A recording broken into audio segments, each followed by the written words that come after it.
I have found out, and since after finding this list, that this person is a lolcow in vein of Christian, Oh. Oh no. So and also a horrible person. we're in for a treat, aren't we? Yeah. But let's just ignore that part and just look at her quote unquote writing tips. I think I've heard of this person only in terms of this thread because it has She such. also made the video, Steven Universe is horrible and here's why, and just slandered the show. Oh no. I mean, I've Yeah. made fun of Steven Universe, but like, Oh yeah. I don't think Steven Universe is the best, but I also very much appreciate it for what it is, especially with its end message, because that really got to, like, little me. Kiri and I are silly little men that sometimes write our own silly little stories in our free time. and then we never share them with the world. But they never see the light of day, so I like to believe that as an amateur writer, I have some weight in this. I've written fan fictions for when I was 9 years old. I've written Probably earlier. fanfiction that had Wattpad trying to strike a business deal with me. That's true. That is actually true. I had a fan fiction that got about 90,000 reads. Not as good, but it got. That doesn't mean it was good. That just means it was popular. It was horrible. I deleted that. I eradicated that from the internet. I still have every word of my fanfictions. They're just unlisted now. Yeah, I couldn't do that. I had to delete them. Usually I'm all for preserving all my art and stuff. I had to delete those, man. Those are gone. I've actually been thinking about what if, so it's like if I changed the names of them and rewrit the story so it wasn't just and then blah blah said and then blah blah said, you know? If I actually like added more flowery language and stuff, I think I could make it into a legit story. If you weren't autistic. Alright, let's go. What does we have to say anything to do? Also, something you'll notice about these writing tips is they quickly become less of tips and more of just Lily blatantly pointing out something that she doesn't like about either Steven Universe or I think She-Ra is. Oh, I mean, Because like I was reading one of them and I was just like, that just sounds like the plot to She-Ra. Oh, no. If you misconstrued it, you know. I think we should have like a ranking system. Only 3. It's not like we have to, but like we rate it between like, oh, this is actually an okay tip to, I'm not sure about this, and what the fuck is she talking about? Yeah, simple writing tips, a thread. Number 1, don't worry about spoilers if your story is good. Spoilers aren't going to make it any less enjoyable. If spoilers make a story less enjoyable, that just means you are relying on cheap shock value as your shortcut. Huh? What is she, like, I guess, what is she referring to? If you have a completed work, don't worry about other people being spoiled before going into it. Oh, okay. That's what I take away from it. That's meh. That's okay. I can kind of understand that. I think that probably does, like, work for the most part, unless you're in, like, the mystery thriller genre. I mean, the first half of it is pretty alright. I mean, like, even if, like, people are gonna get spoiled of what you write, like, that's just gonna happen, whatever. That's just what you gotta deal with. But, like, if a spoiler makes a story less enjoyable, that just means you're relying on cheap shock value as a shortcut. If you take off the second sentence, I feel like this works really well as a tip. You know, I played Pokemon games, and, you know, I played Scarlet and Violet. I enjoy the game and I love the story, but like the fact that I was spoiled at the end of all the end stuff, it made me really sad and like kind of demotivated me.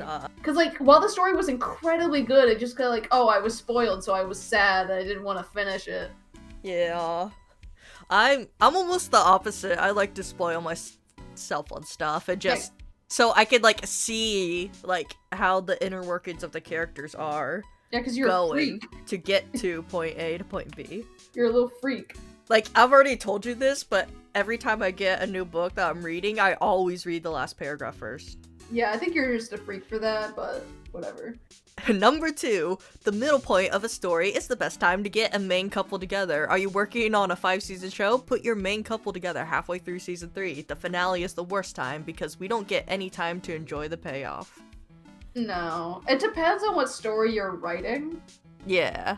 Like, if it's a story that, like, the romance isn't really the main part of it, then it can happen pretty much any time. And it depends on like what you're going to do with the rest of the story, of course. It really just depends what kind of story you're writing, and this just being a general tip just doesn't make that much sense.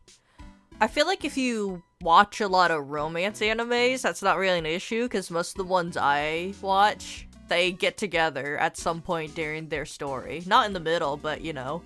I mean, think of it like Hallmark Christmas movies. I was gonna say, but then if you watch a lot of American media, it's the whole the chase, the anticipation, the chase. And that I do find to be a drag. So yeah, it just really depends on this being just like an actual tip, just because it doesn't make sense unless you're like specifying. So it just really 3 friends to lovers greater than enemies to lover every time. If you take off the every time point, I agree with that. This is literally just preference. It's just preference. that is a preference. This is not a tip. Anymore. This is just preference. X. This doesn't make any sense. This is just preference. I will say that enemies to lovers is very much misconstrued from what I've seen. I most of the time see it as rivals to lovers, which I don't find that's not as enemies. A true. Yeah, that's what most people deign to be enemies to lovers, and that's what they deem to be normal.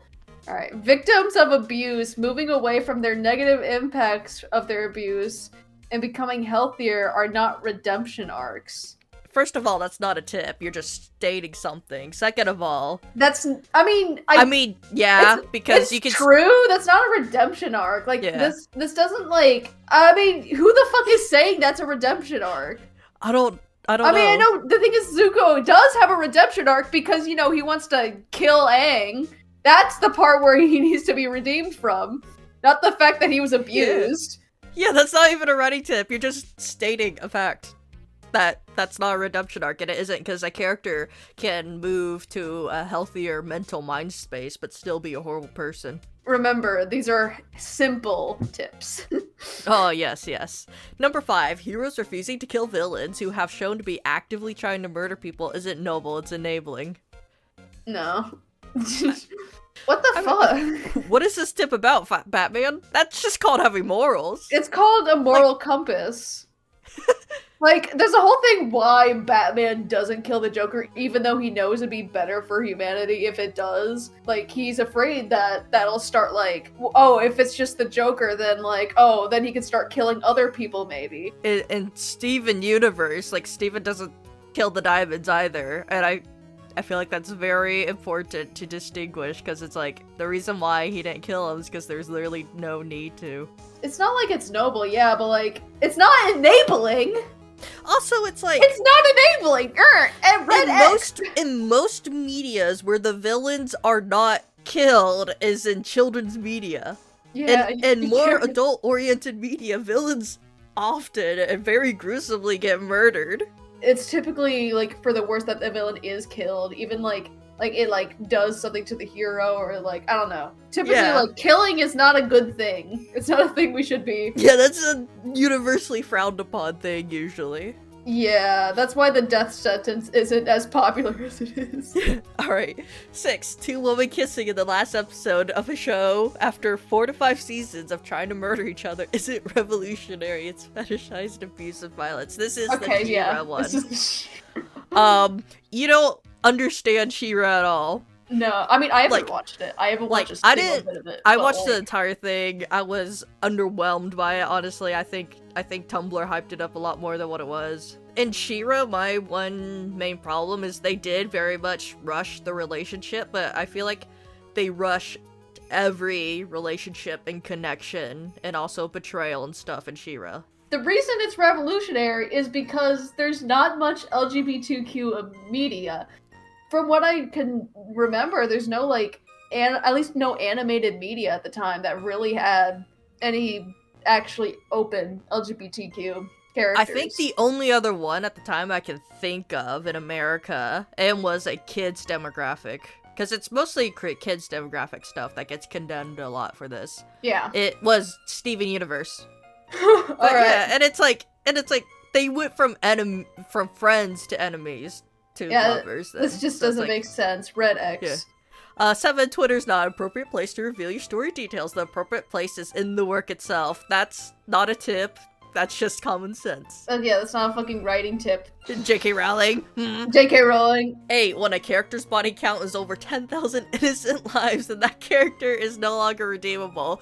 I mean, you also have to take into account, like, the show, because in Dragon Ball you could have a character take over 10,000 lives, but they have ways of bringing them back. Just because a character's redeemed doesn't mean that doesn't mean they're a good person. Vegeta. It just means they like Vegeta's a good person, I think. It just means that like they decided to like stop being like to stop hurting people, and Yeah. But like just because a character's redeemed doesn't make them a good person. Yeah, and also in fictional works, how much you have to do to be redeemed and like what you can do is drastically different. It's just that's the point of fiction, you can stretch it to the stupid extremes. Bad tip. Bad tip. 9, tip 8 does not apply to characters who making them the villain was a stupid, idiotic idea. At that point, it's just character derailment. What the fuck does this mean? And did you mean derailment? I think so. Tip number 9, I'm a hypocrite. Alright, tip 10. Everything in the story is there because the creator wished it to be. Trying to explain away bigoted story decisions using world building is a fallacy because he put it in there to begin with. It depends on the story. If the story isn't self-aware of its own bigoted storytelling and world building, then yeah, that's on the creator. That's their own views bleeding into it. Yeah. But like, if it's a story that is fully aware and faces it, then that's an intentional thing, and yeah. Because it's so confusing to me. It's just like, just because a bad topic is in a book and it's like quote unquote portrayed in a good way doesn't mean the character, the creator thinks of that. It's supposed to like bring out the flaws of the real world. Terrible tip. Alright, tip 11, don't pair adults with minors. That's just a fact. Good tip. Good tip. There are books about pedophilia and like pedophilia Lolita. in books. Oh yeah, Lolita is just gross, but I'm like, yeah, like books that like do have pedophilia in them, but like are portraying this as a bad light, or like doing it in like a good light, but like it's self-aware that it's supposed to be bad. It's just like depending on like how the writer writes it, but like Lolita in the book, the pedophilia itself is technically in a good light, but that's because we are viewing it from an unreliable narrator who is a perverted, horrible man. The author himself at the beginning is like, this is a deep dive into the horrid mind of this man. But mostly good tip, I guess. 12, don't sexualize teenage characters. Fair. Honestly, yeah. Good tip. 13, don't make up weird anime excuses for sexualizing teenage characters. Actually, 1,000. Fusion. You're just going after Steven Universe now. Age consent is X in country. Yeah, that's mostly good tip. Weird fusion, I don't know, maybe you're fusing a The only thing I can think of in fusion is Stevani and maybe Garnet, because both Ruby and Sapphire are like really short. They're hundreds of years old, aren't they? I mean, yeah. But like they're mentally hundreds of years old. Just because they're like small doesn't mean they're... Yeah, and like none of the characters in Steven Universe are ever sexualized, I don't think. Except for Garnet in one shot, but that was like one scene. The only other thing I can think of pertaining to fusion and possible sexualization was Stevani, because whenever they fused, they were like a young adult looking to be in their 20-ish, and they got hit on by another character, but I don't think that was sexualizing them. That was that's just like Steven seeing what misogyny is. That was a message to teach its Steven Universe's very young audience of like basically puberty and what goes through and the changes to your body and how you're perceived is changed in the world. And bad tip. Bad tip. Well, I mean, a good tip to don't make up weird excuses. Bad for the fusion. I got stuck on that fusion aspect.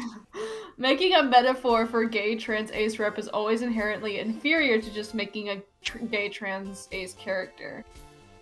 No.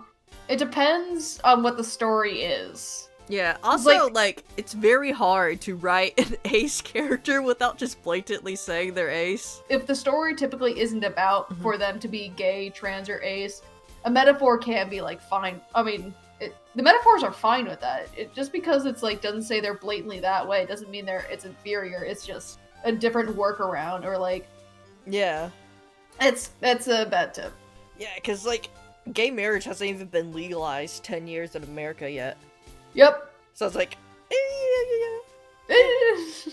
it's not inherently inferior. 15. If there are humans in your story, restricting gay, trans, ace rep to the non-human characters makes you a huge turd. No, it's a bad, shitty tip. I mean, if you're only making the non-human characters gay, trans, and ace, then, like, oh, yeah, I'd say that's a little iffy. Also, I don't like that this is a statement and no longer a tip. Yeah. Like, you could say, don't relegate all gay, trans, ace characters to non-human characters if there are humans within the story. Which would be, like, a relatively okay tip, but, like, this is a shitty way to put it. So many of these, it's just, they're not universally good, because each genre of any type of writing, from movies to books to everything, is so different. If the only gay man in your work is foppish diva, you're a huge turd. Probably. Yeah. You could also say, don't make gay... Just a good tip is just, like, don't make all gay men. Don't make gay stereotypes in your writing. That's a good tip. This is not. Looking at you, Dragon Ball. I've been rewatching OG Dragon Ball, not Dragon Ball Z, Dragon Ball, and this foppish gay man. He's so flamboyantly gay as one of the main bad guys. And he's the only gay character. I mean, to be fair, a product of its time. A lot of like the evil characters at that time were very like flamboyant. I don't know if it was like specifically to be a gay stereotype, but like that's just I think a lot of villains were queer coded. Yeah, but like I mean, most of the time we see those villains and they're like, those guys are cool as fuck. Yeah. All right. 17. If the only lesbian in your work is an abusive rageaholic with vague angst issues and a codependent relationship to a protagonist, you're a huge turd. It fucking depends! That kind of sounds like Vaggie from Has-Been. It's okay to portray a lesbian character in that, like, if it's not portrayed that the reason they are like this is because they're lesbian. If it is portrayed that way, then yes, that is a shitty thing to do. It's like, are they all this because they're lesbian, or are they all this and happen to be lesbian? 18. If you're only non-binary characters, a non-human shapeshifter, you're a huge turd. This is just talking about She-Ra. Let's just say, I think every non-binary person I know, if they had a superpower, every single one of them would say they're shapeshifters. Want to be shapeshifting. 19. If your only autistic character is an ethically challenged number fetishist, you're a huge turd. If your only black character is a volatile, hyper-angry brute, you're a huge turd. If the only black woman in your cast barely gets any screen time except to be fetishized or fits Rule 20, you're a huge nerd. If your only trans woman in your cast is a drag queen and all but name, huge turd. Force a woman kiss her abuser, huge turd. If you sideline every non-white character in your cast focus on a white boy with anger issues and a tendency towards hostility, gay redemption arc, you're a huge nerd.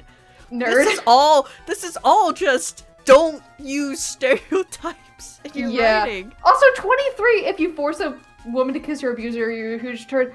It fucking depends on the story. Like, obviously, like, this is a bad thing for it to do, but obviously if it's portrayed bad, that's fine depending on the story you're doing. Yeah, it depends on it's the not framing. A tip. It's not all black and white. 25. Justifying horny armor designs or horny clothing designs with sexual agency makes you a huge turd. Characters don't have sexual agency.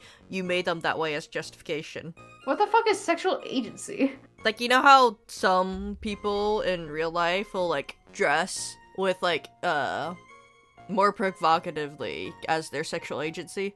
Mm-hmm. To, like, embrace themselves and all that. It's basically, like, you write a character to be like that as well, but she's saying that they don't have that, and it's just the writer wanting to see sexy. It fucking depends. That's a big thing about a lot of these tips, like, I mean, if all of your designs are like that, then yeah, that's kind of a shitty thing to do. Mm-hmm. But like, if one character's like that, maybe to do that to sexualize them sucks. But like, some people are very open to like show a lot of their body, and like that's fine. Playing devil advocate here. It's crappy if you do it, try to dress it up as sexual agency, but you really just want to satisfy yourself. But if of you're course just that's shitty. open about it, of just like, hey, why'd you draw your fictional character with big boobs? And you're just like, I like big boobs. Like, yeah. Yeah, that's You fair. know? 26, related to above, if your justification is to just be honest and say you like ugly and sexy characters, you're still a huge turn, but slightly less of a turn than the above slightly. Nah. Fictional character. If they're underage, then like, yeah, I hate you. 27, don't worry about not having everything planned out beforehand. No writer or creator plans everything beforehand, and the ones who say they do are filthy liars. Writers have at best 1 to 2 story beats. They're determined to include everything else as by the seat of their pants. Back when I wrote fanfic, it was definitely like that. Yeah, I mean... I literally had how the story would begin and how it would end. And then I would just write B, C, D, D, E, F, G, all in there. But I mean, like, this is a generally okay tip. Like, you gotta start somewhere. But, like, you're not gonna start a whole book only knowing start to end. Obviously, but, like, I think hopefully this is more about just getting started and not just starting on your book. For the draft, I would say this is okay, but if you're going past the draft stage, well, then you're just beyond help. I would say you at bare minimum need your beginning, climax, and the end. Bare minimum 3 points. Oh, okay. I'm scared of what this next tip is. Don't try and do what Avatar did. You can't. Even the people who made Avatar can't make another show to do what Avatar did. I mean, I guess you don't want to copy that, I guess. Yeah. But, like, are they saying, like, don't try to be as good as it? I'm so confused by what the fuck this one specifically is. I think it's because, like... You can never be as good as Avatar. This feels like it's centered around the Zuko redemption arc. I guess you shouldn't try to do what other works do if it's already done. Just do your own thing. Yeah, but like, the way this is phrased is really stupid. I need to go grab allergy medicine. Hold up. Sorry. I'll take my meds while I'm at it.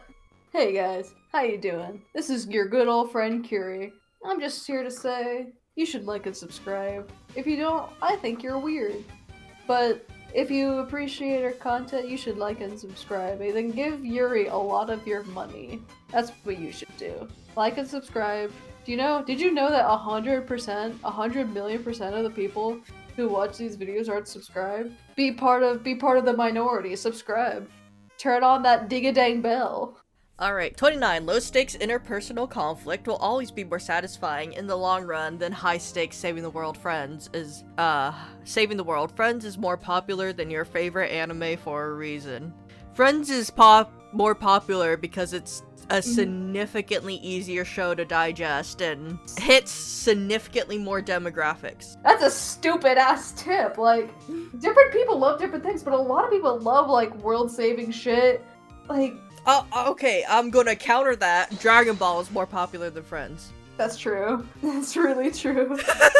I will say, if you want something that strikes a good balance between those, free run. The thing is, like, including those two things in one thing could be more interesting than just having one or the either.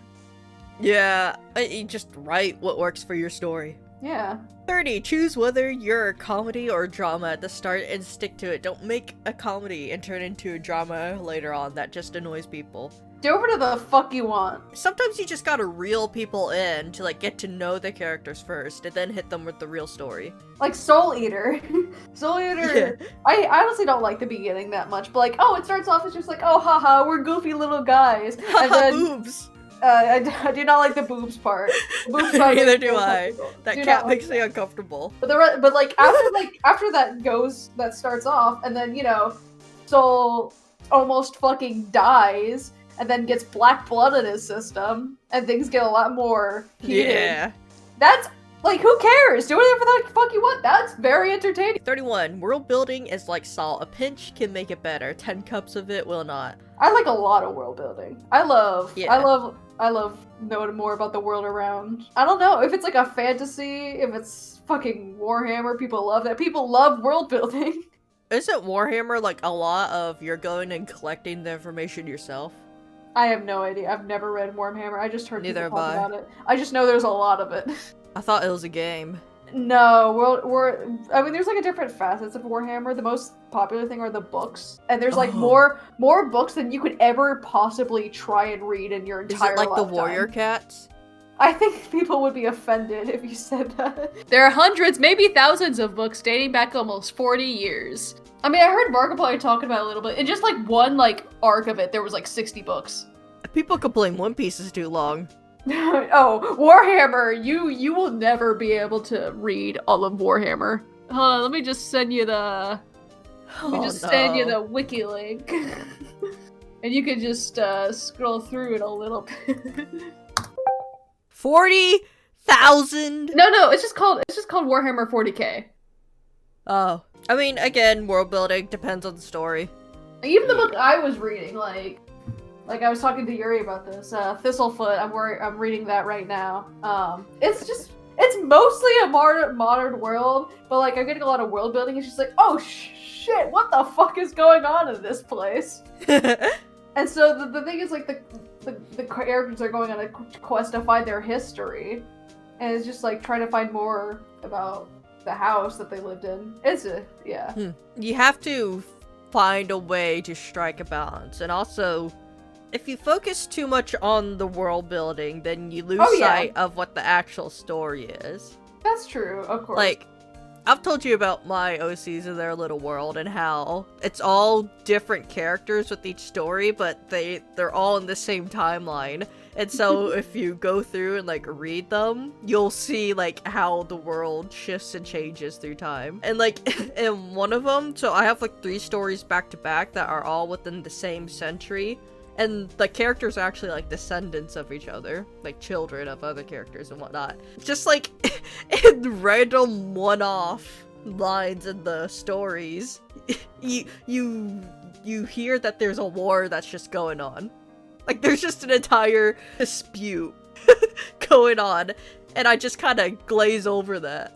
Annabelle in Wonderland isn't as big as what you're talking about, but like I can't even begin to get into it. Annabelle in Wonderland is probably the most complicated thing I've started. 32 characters should always come before anything else. Ha, nice. 69. Depends. Fucking depends. Because like a lot of times, even though if a book does have the characters, the book is not specifically about the characters. Does it mean like creating your characters first? I have no idea what this. They should really clarify. I think we're too tism to understand this one. I think we're taking this a little too literally. Maybe good tip, maybe not. Mid tip. Can't tell tip. 33, the protagonist should be a protagonist, not just a vessel for the antagonist to hog the story. If you're going to make a villain protagonist, just open with that. Counterpoint, word girl. What does this mean? Word girl is good because of the villains. It's not, I mean, it's good for other reasons, but like, well, Word Girl is the protagonist, but like the villains are the cool part. Well, but the story's still central around Word Girl. She's still the protagonist, and they're all just very good supporting cast. Like, what does it mean, like, not a vessel for the antagonist to hug this? At that point, are you sure you're not just looking at a story where the bad guy is the protagonist? That's a weird tip. That's an oxymoron. I know. Bad tip. Bad tip. Bad tip. 34 perspective shifts are a staple storytelling. Having only one perspective isn't a stylistic choice. It's just crap. It's a stylistic choice, dumbass. No, that is just a deliberate choice. You could even say this from the opposite point of view, and people would agree with you. Be like, oh, if you shift perspectives enough, then you're not good at storytelling. Blah blah blah. That's the bad. Remove that one. Most of these are bad. If you're making a cartoon, hire writers. Don't have your storyboarders write the story. That's not what they're meant for. Artists draw, writers write. Artists cannot just take over for the writers on a whim. This is not a writing tip. This is an animate. This is a. You're just complaining. Tip. But also that is true. You gotta write. You gotta have writers. But also this isn't. Also, artists, the storyboarders can be the writers. Typically, especially for like union rules. I mean, the storyboarders are very important in the story, but the writers should, write the thing. But also, this is a shitty tip because this is not even... Most of us are not even going to get in that realm. Yeah. I don't know, you're just complaining about an industry that none of us have control over. Bad. 36. related to Rule 2. Why are you bringing this up now? Yeah, this Will they, won't they, isn't a fun story. This is just addiction peddling. We need to stop pretending Ross and Rachel was good storytelling and learn to appreciate Chandler, Monica, and Joey, Rachel. It's fucking preference, dumbass. I don't like it, but other people might. Fuck you. Why is the same girl here twice? They're mad their main ship wasn't. Ross didn't end up with Rachel, is what I'm reading from this. Who's Ross? 37. Romance trope but gay is not an absolute rule to live by. If She-Ra taught us anything, it's that gay Raylo was not actually an improvement. What does that mean? What is Raylo? You know Star Wars, Rey and Kylo Ren? Oh. It's your own story. Do whatever the fuck you want. Who cares if it's cliche or whatever? I mean, She-Ra wasn't bad. I don't even know what to say to this. Bad. Romance trope but gay? It's not an absolute rule to live by? I mean, No. I guess. No person goes by the rules like, oh, I don't know what to write, so I'm just gonna write this romance trope, but I'm gonna make it gay. They think about their own stories. Like, obviously they may be inspired and just like, who the fuck cares? I just be manifesting mine in my dreams. That's cool. God ate me in my dreams, so. 38. Someone on this hell site once made the remark, we need more lesbian non-con because purity's boring. That is a dangerous, violent person. Do not listen to them. They do not have a point. Seriously. My fucking god, what is wrong with you people? Good tip. Good tip. That one's a good one. Good tip. That was pretty good. Yeah. That's a horrible thing to say. I would say that you shouldn't completely exclude that topic from writing as long as it's not romanticized. But like, this person clearly is romanticizing it. Women who fetishize abuse, Raylos, Catadoras, Kigos, etc., and present it as something feminist and paint detractors as misogynists are gaslighting you, don't listen to them. I mean, if they are fetishizing it, yeah, that's bad, but also that I feel like all these ships have a lot more nuance than what you're looking at. Yeah. Also, they're fictional, and like the standards to forgive someone else within a story is significantly different than in real life. Bad writing tip. If abuse fetishes are giving you shit for not caving to their demand, just block them. Don't argue with them, don't debate them, don't treat them with good faith, just block them and get on with your day. Yeah. I mean, that's just internet. That's not a writing 101. tip. That's just how to use Twitter. If you're listening to anyone bullying you to add to your story, that's just weird. Yeah. 41. Victims are not villains and should never be written as villains. Don't be like Blizzard. It costs $0 not to be a misogynistic pig. I mean, counterpoint, people who are abused can't abuse. It's true. Yeah, obviously, just because they are victims of sexual assault doesn't mean they will become a villain. But yeah, that doesn't mean you should cross off from them becoming an abuser or villains because of that. Like, if it's even if it's like because of the cause of that, because like, you know, traumatizing things will make your brain not do good stuff, and you can become harmful to yourself or others. That's the truth of it all. You can't. This is a very black and white perspective of the world, and that's dangerous. Yeah, that's bad. It's bad because there's so much nuance to things. Mm-hmm. But also screw Blizzard. Yeah, 42. If straight men really hate a certain character but lesbians love them, there's a 90% chance that is your best character. Yeah, it's true. But also, that's not a writing tip. Yeah. That's not a writing tip. That's just what happens after you're done with it. 43. If your only writers believe If one of your writers believes Simon Infinity Train was misunderstood and Grace is a villain, that writer should not be fired. That writer should be fired immediately. I've never seen Infinity Train. Me neither. I'm just gonna assume this is a bad tip. 44. Best solution to a love triangle is polyamory. No, it depends. I would hate. I already hate Twilight. I would hate it even more if it was a polyamorous triangle. Polyamory, cool. That's cool. Whatever you want to do, that's awesome. But, like, people do whatever the fuck they want. Write whatever you want. If you don't want to write polyamory, fucking cool. If you do, do it. Polyamory is cool. But, like, it's not the best solution. Because, like, what if one person in the love triangle just fucking sucks? Yeah. You don't want him Like in the Twilight. polycule. You don't want him in the polycule. I know. 45. If you have a male character who actually shows respect and admiration to a woman, and some of your viewers call that character a simp, there's a 9% chance you have a good character. I feel like the word simp has been simplified so much. Simplified? Yeah. It's almost like that's what it originally stood for. You either have a character who is a feminist, or a one-note character with no dimension to him. I wonder what Lily thinks of Sanji from One Piece. Alright, 46. Mary Sue is not real criticism, it's thinly veiled misogyny. Always disregard it. No. No. I will say Mary Sue gets overused a lot. The thing is, like, about Mary Sue, it's just, like, it's justifying, like, plot holes, and then just, like, making the character just stronger, to just run over those plot holes. Yeah. I've also never seen, like, a solid definition for Mary Sue. No. That is able to stick. I mean, I guess I would call Superman a Mary Sue. A Gary Stew, if you will. This tip is faulty on the fact that Mary Sue itself is very much not well defined. Though, if someone is looking at a character calling them Mary Sue, they're probably seeing something within the story that makes the character, like, have Deus Ex Machina to where the story bends to them. Like, it's a valid criticism. Just because it's a woman's name doesn't make it misogyny. 47. Emotional vulnerability does not make a female character anti-feminist. Okay. Sure, I guess. You're just stating something that's not a tip. 48. Goblins are inherently anti-Semitic. I mean, the way they're portrayed right now, yeah. Yeah, I've heard Bells talk about it a little. And, yeah. Yeah. They're kind of based around those origins, though. Since I'm not Jewish, I can't really say anything on it. No. Call Brady up.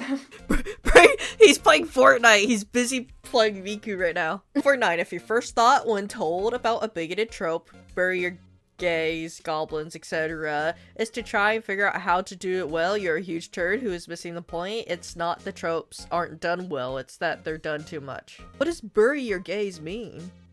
Is this the thing, like in anime, to where there's the stories led around a male protagonist, and then there's like a gay dude, usually with silver hair, who's in love with them and then dies?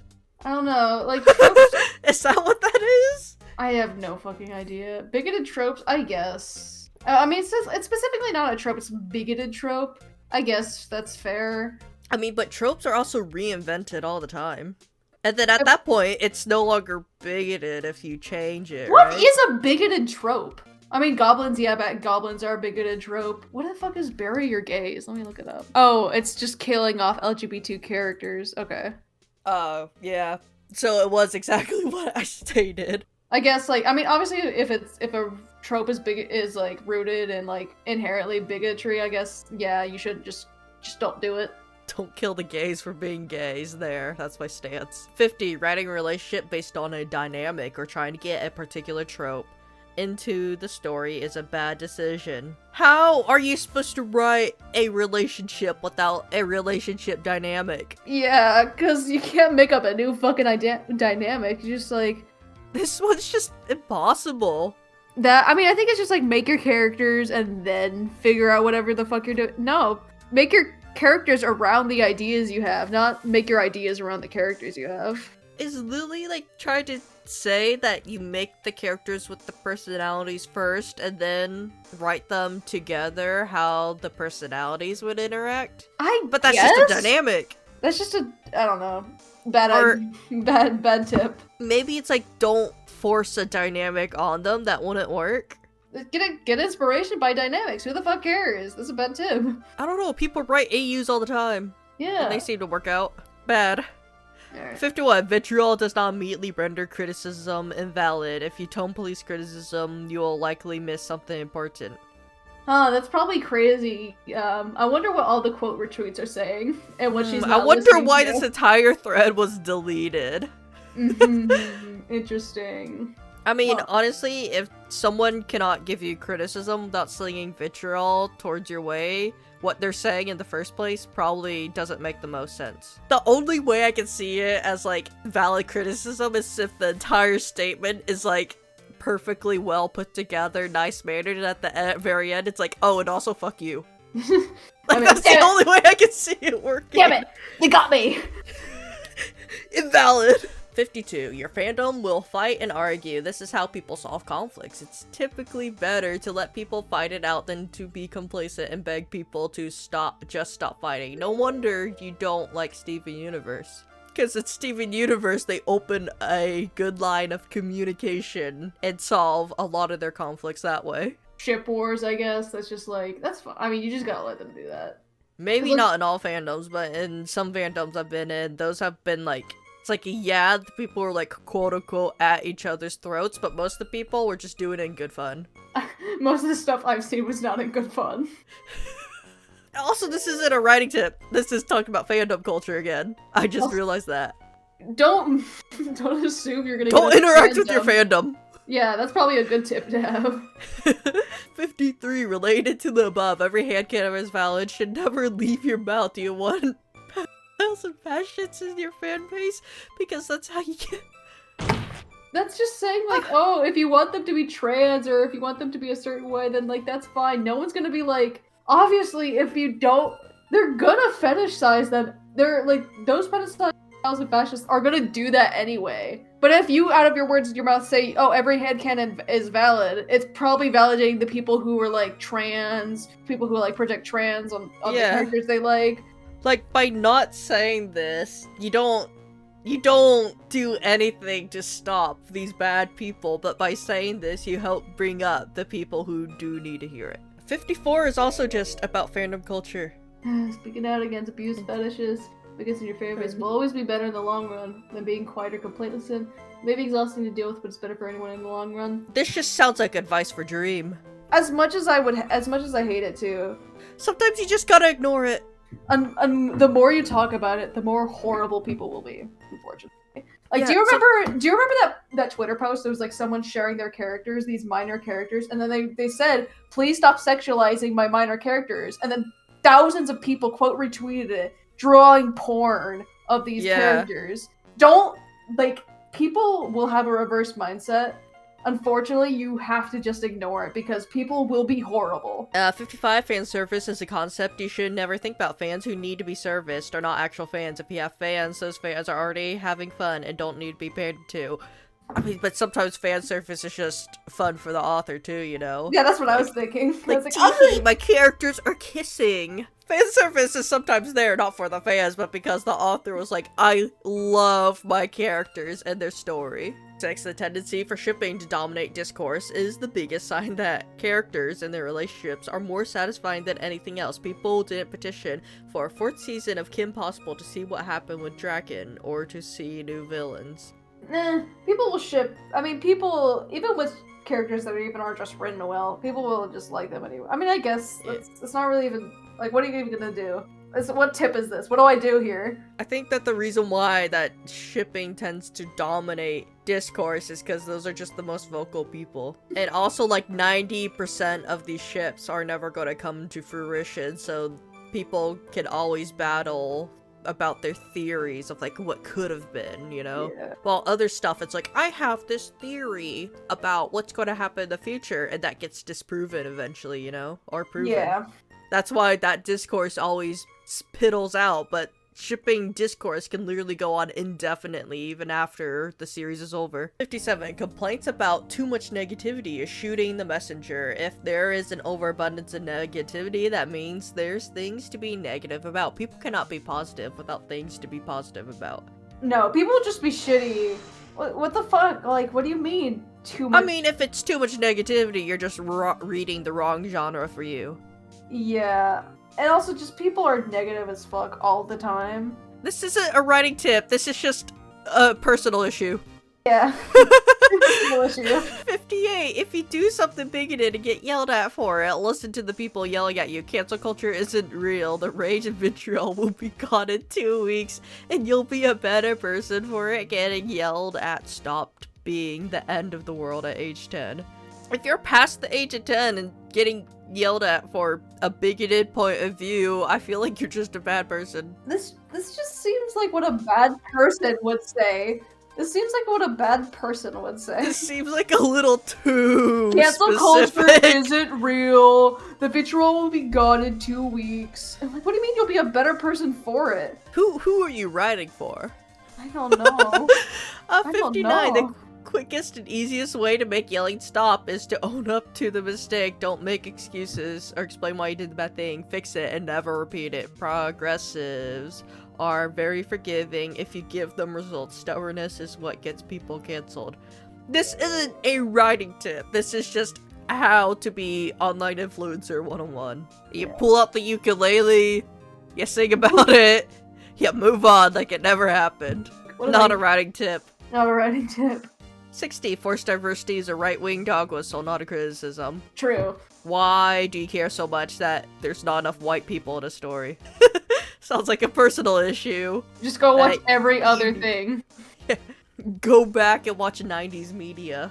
You'll be happier there. 61. Reclaimed slurs are not universal and as such should never be included in a work. It depends. What do you mean should never be included in a work? Like, you can't put a black bar. Like, this is just sensory. Just like put a black bar on like every bad word. Oh no, it's just a slur. Like, yeah, slurs are bad for people to say in offense to other people, especially if you're not part of that demographic. But if you're writing about that demographic, it's not bad for them to say slurs in the book.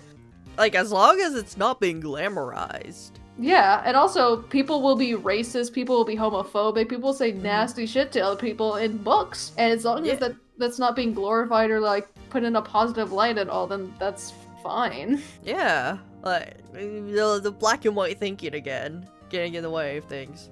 62. Oppressed people fighting against their oppressors are not villains. No, I don't care if you think they went too far. Not all those who respond with violence are wrong, and not all those who preach nonviolence are right to do so. It's like, at what point do you stop fighting for good and just start seeking out vengeance, you know? Yeah. 63. Related to the above, a good spin on the heroes who never kill mantra is to highlight how refusing to kill a villain who later goes on to kill more innocent people makes the hero responsible for those deaths. There's a free story theme for ya. Fuck you. People make those stories all the time. I don't think the hero is responsible for those deaths, because it's not like the hero's just like, here, go kill. No, he's not responsible. Like, yeah, he could have prevented them, but like, I don't know, what if something else happened and caused more deaths if he killed the person? I don't know, that's like... Also, like, one, this type of story is written all the time. 2, it's not a tip. 3, it's...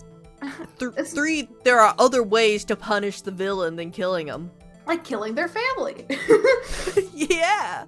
Like, the thing is that, like, heroes who do kill at some point aren't even heroes anymore. Yeah, that's heroes who intentionally kill aren't those are... heroes at that point. 64, if you're writing fantasy and you have no issues having dragons in your world, but suddenly think people are of color are unrealistic because something medieval Europe, you're a huge turd and an idiot. True. I mean, yeah, like, it's fantasy, go buck wild. That's the only huge turd thing I mostly agree with. Yeah, surprisingly. You're also just uncreative. 65, sexual tension and chemistry are not the only indicators of a potential relationship, and in a relationship is the quickest thing to fade. Okay, the first part's true, the second part is not. Chemistry is a big part of why a relationship works. Chemistry is the only reason relationships or healthy ones work. Yeah. That's what? Just delete the second half. The first tip number 5, sexual tension, and just leave it at that. I don't know. I am just baffled by that. What do you mean the chemistry fades after they get together? I'm losing my mind. I hate her profile picture so much. I hate how it's smugly looking at me. Yeah, it all is like, you like my tips? 66, the best potential romantic partner for a character is her best friend. They're best friends for a reason. No. No. No, obviously, like, your best friend can be your love partner, but, like, the highest tier of friendship isn't romanticism. I was gonna say, I consider you my best friend, but I think we would kill each other if we somehow got in a romantic relationship. Yeah. Like, I don't think that chemistry between us would ever work, which is, like, why I've never even viewed you in that light ever. Oh yeah. You know? Oh yeah. Like I think about some of my friends like, well, I wonder what happened if I was in a romantic relationship with them. No. Yeah, No. I actually, like, have that scenario in my head to where I'll ponder that a lot. It'll be a fleeting thought, but with you, it's like, it's just instantly just, nah. Nah, it won't You work. know? Like, my brain won't even entertain the idea, and you're like my best friend. Hell yeah. So it's like, no. I'm thinking about like all my friends like, how would I do in a romantic relationship with them? I think with what, like one person, no, other person, maybe, you know. Yeah, the bad. Bad. I disagree with that so hard. Like, hopefully your partner eventually becomes your best friend. And it could be like, yeah, you could fall in love with your best friend. That's whatever. Yeah, but like, the best friend is not always. It's not like the person. 67. I don't want X character to be defined by her relationships. It's a stupid philosophy to have. Everyone is defined by their relationships. That's how human beings work. The person who is in quotes is saying that like, I don't want this character to be like, their only thing is that they, are in love with this person or are friends with this person. Yeah. Like, no, you're stupid. You're stupid, Lily Orchard. This criticism is on characters who have no personality outside of the relationship. We're all shaped and molded by the relationships we have, but how we react and change to that is up to us. Dumb. Yeah. Dumb. Bad. 68. If you don't want a character to only be remembered for a romantic subplot, don't end the story on that subplot reaching its conclusion. Give it time to sink in and become the new normal for the viewer. The memorable moment will always be the last moment. Okay, this is finally a tip. This is finally a tip that's not that bad. Yeah, even the things that we agreed with, we're saying, yeah, that like those weren't really tips. 69. Slow burn does not mean taking forever to get together. It means full series long romantic subplot. Getting together is the start of a romantic subplot, not the end. What? Okay, so if you reword this, she's saying slow burn means a full series long romantic subplot, but a long romantic subplot is the start of the relationship when the characters are officially together, which No. Which there can be slow burn if the characters are in a relationship. That is true. That is a fact. But the slow burn doesn't start when they're in a relationship. It starts whenever the author wants to start these people developing any sort of feelings for each other or whatever. 70. Sexual awakening is not a real character arc. Fuck you. Depends on the story. 71. The only people who think boob armor makes sense are people who have never touched a boob. True, I guess. People aren't making boob armor because it makes sense. They're making boob armor because humna honkers. Yeah, That's not a writing tip. Alright.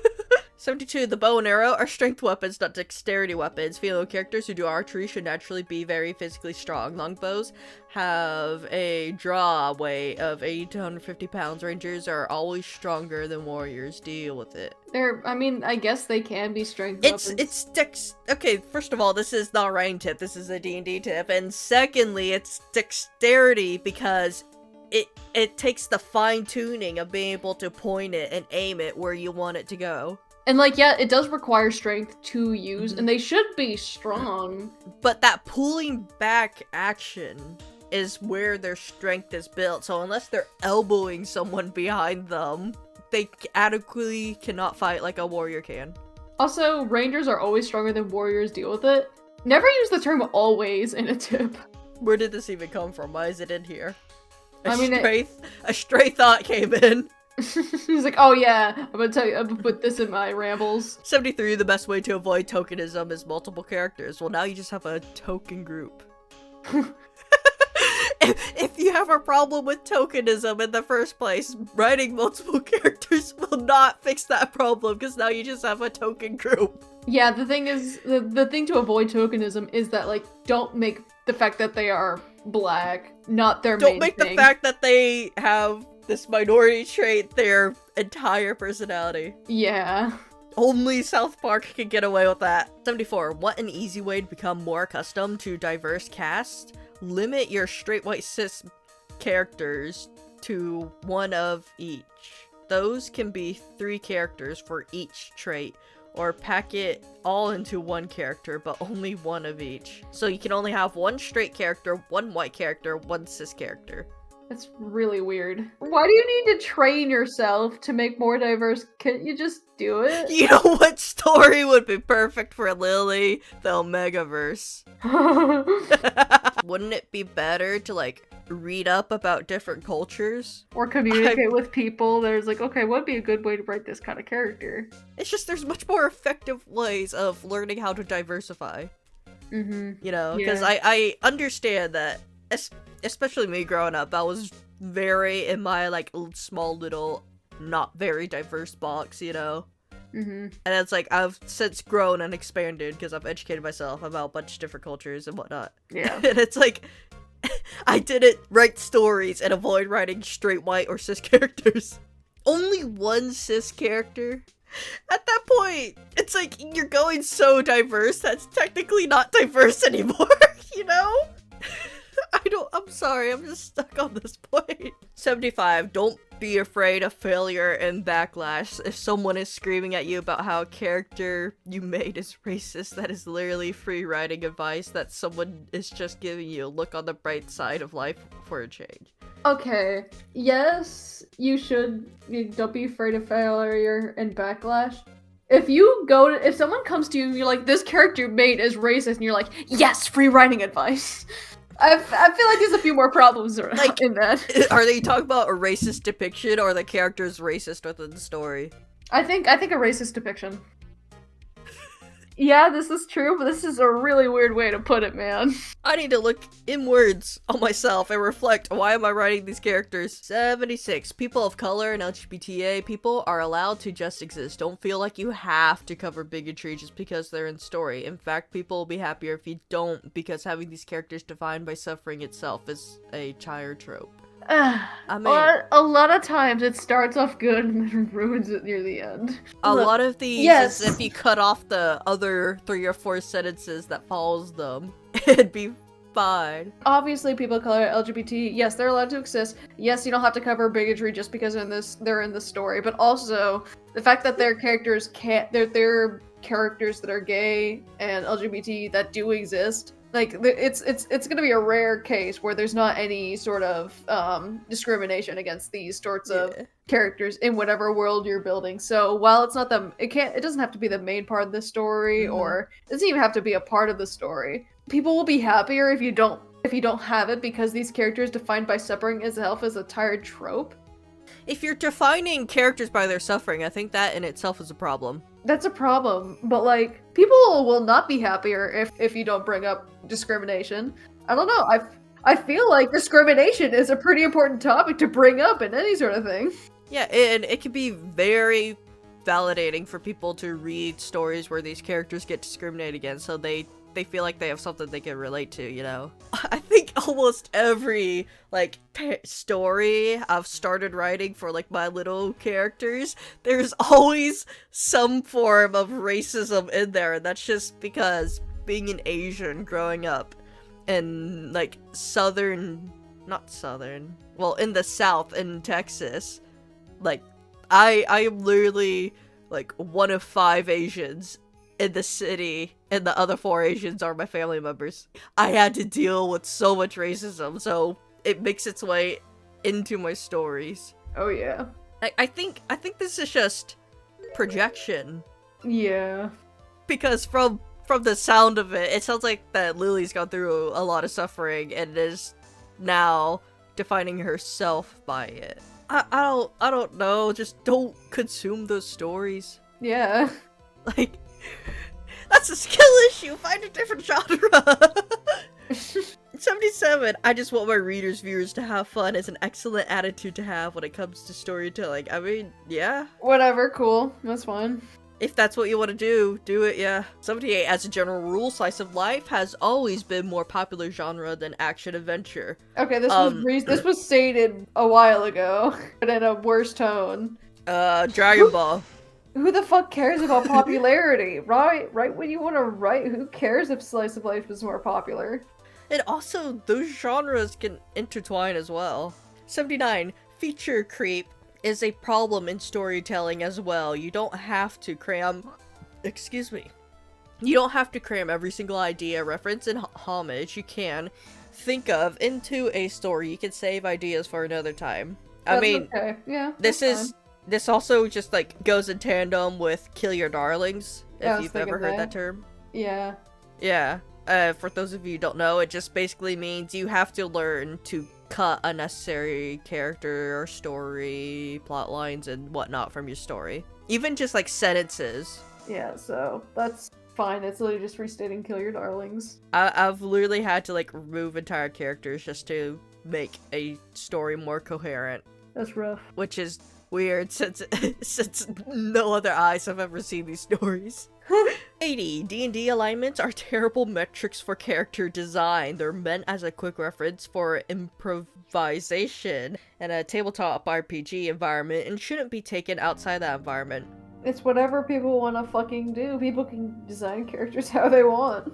Do you not think that like D&D characters are fleshed out characters? It's a good way to start out with the broad strokes of your characters. Start with a foundation build up. 81. When writing LGBT characters, stay away from Rocky Horror Picture Show as you possibly can. Some gay people hold it up as meaningful part of our culture. It is not.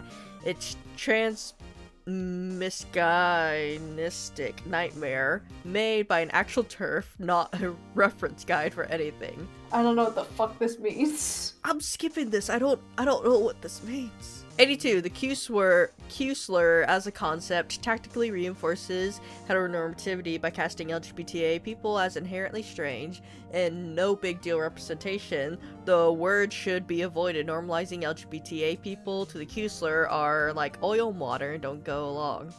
Go together. Man. Q slur? Queer? Queer. Yeah, queer.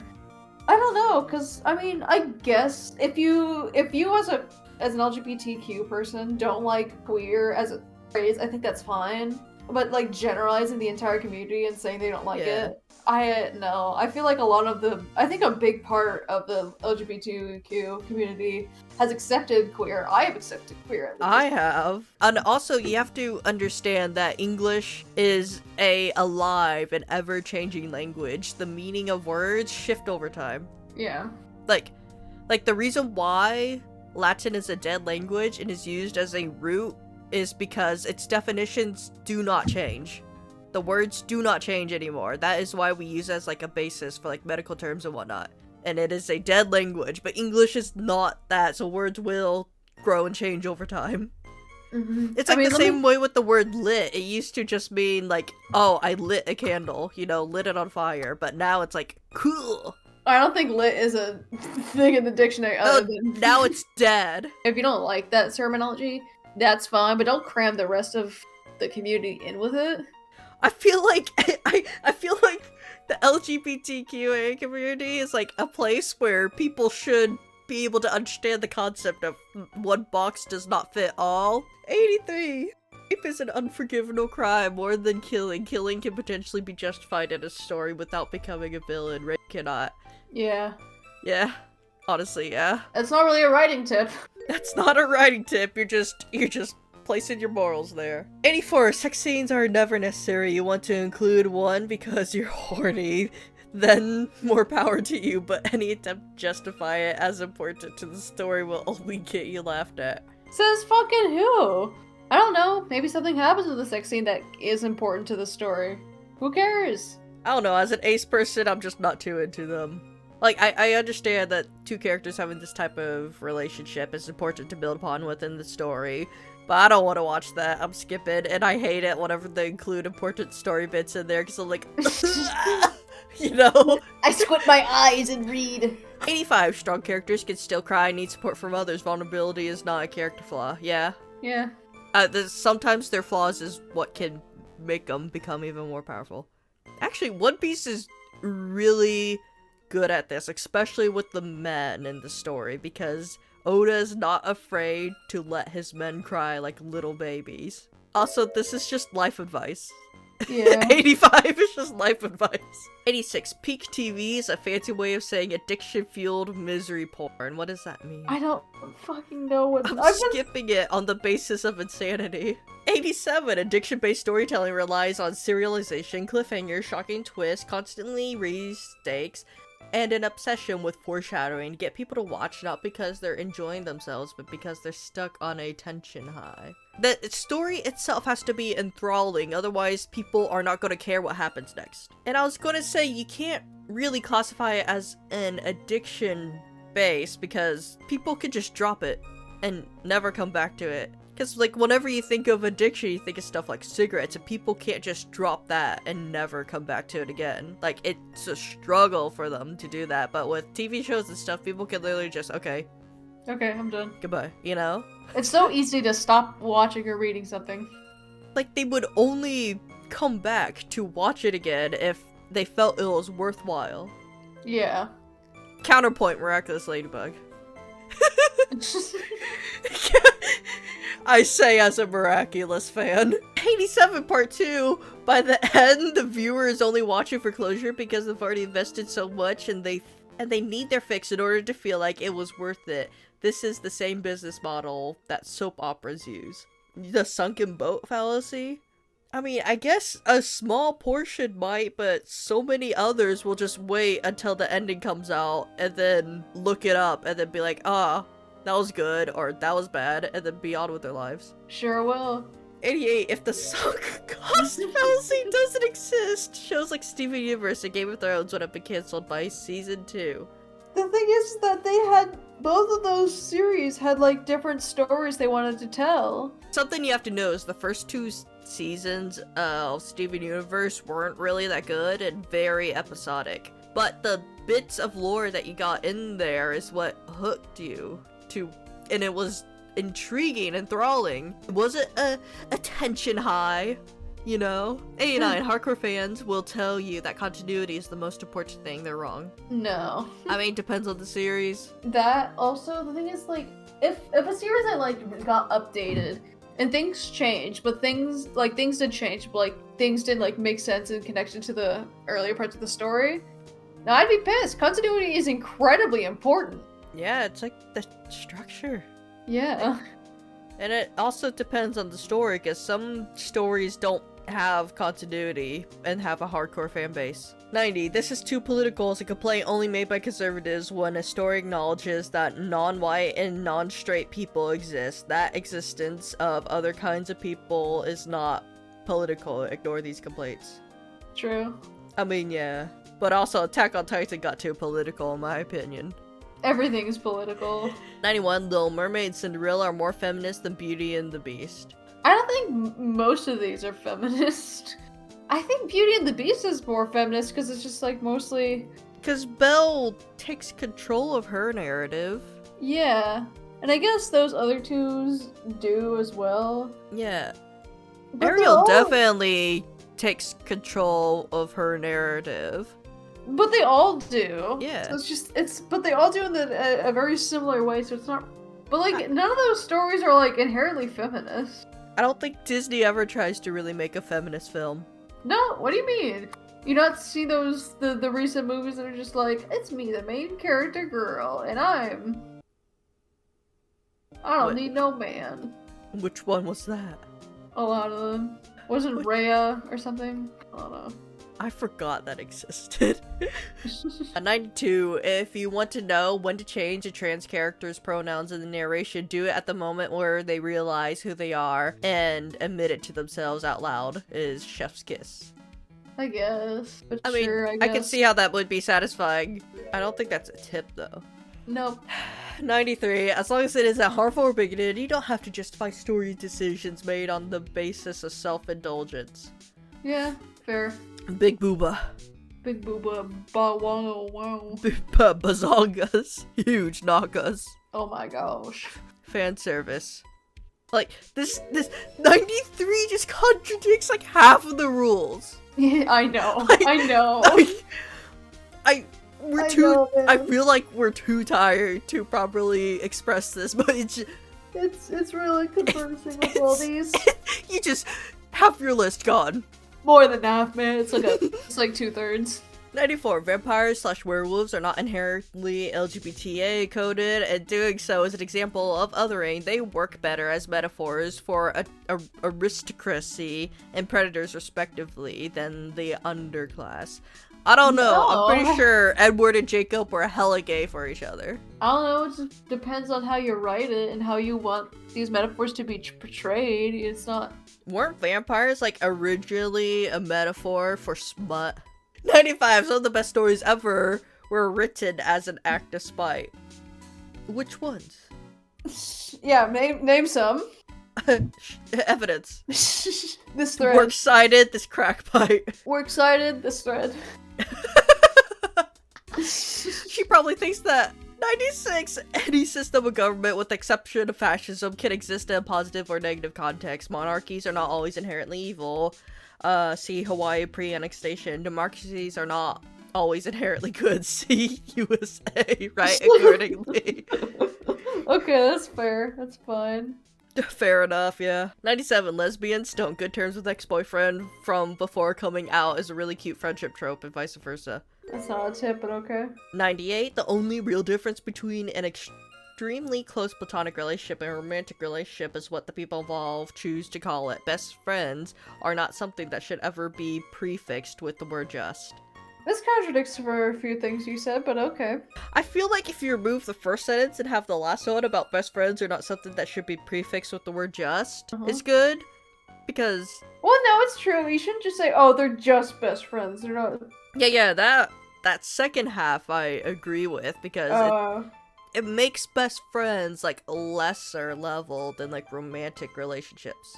Yeah. It's just putting platonic below, and it's like you can't be fulfilled by only platonic relationships, but, like, what about all the Arrow Ace people, you know?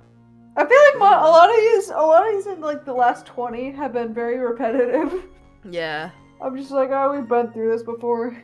99. Normalize friends saying I love you to each other. Okay, that's cool.